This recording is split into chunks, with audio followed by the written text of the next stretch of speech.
Across the United States, nearly 3 out of every 5 new homes are inside a homeowners association.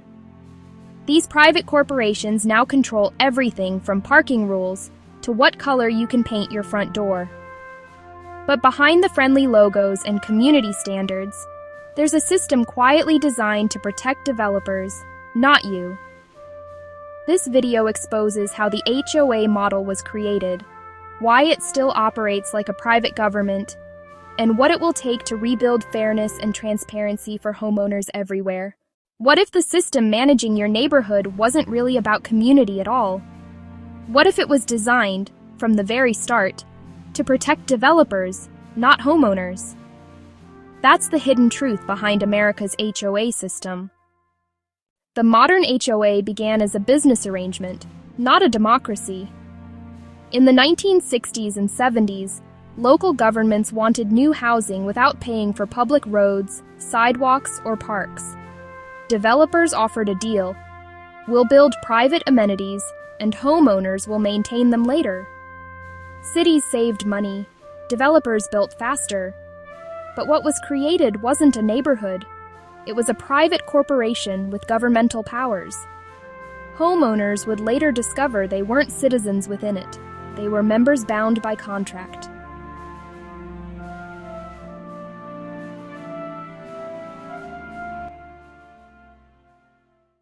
Every HOA begins as a corporate entity owned by the developer. The rules and the declaration and bylaws are written by lawyers to protect property values during construction and sales.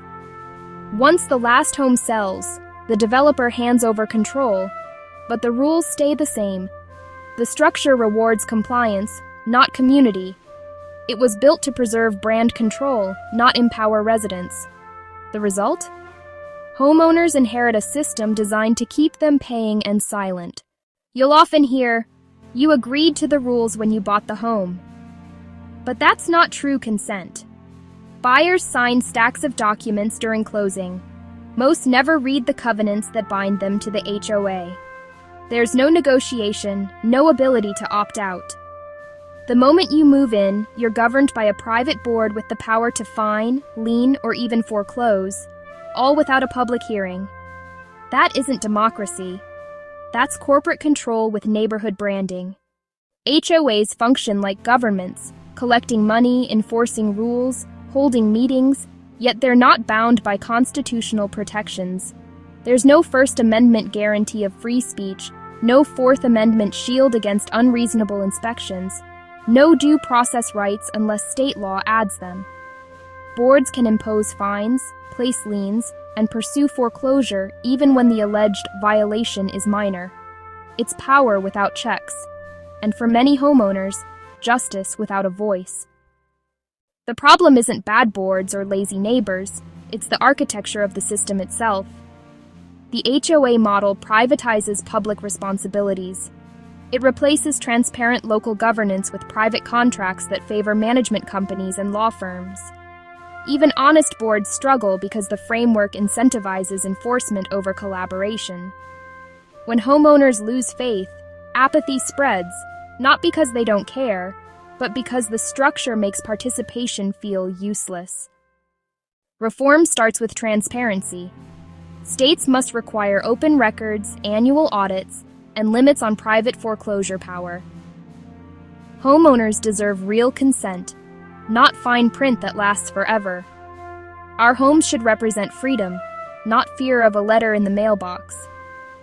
The HOA model was built to serve developers. It's time to build something that serves people. This video explains how the modern HOA system developed in the US, and why its structure often prioritizes developer and management interests over homeowner rights.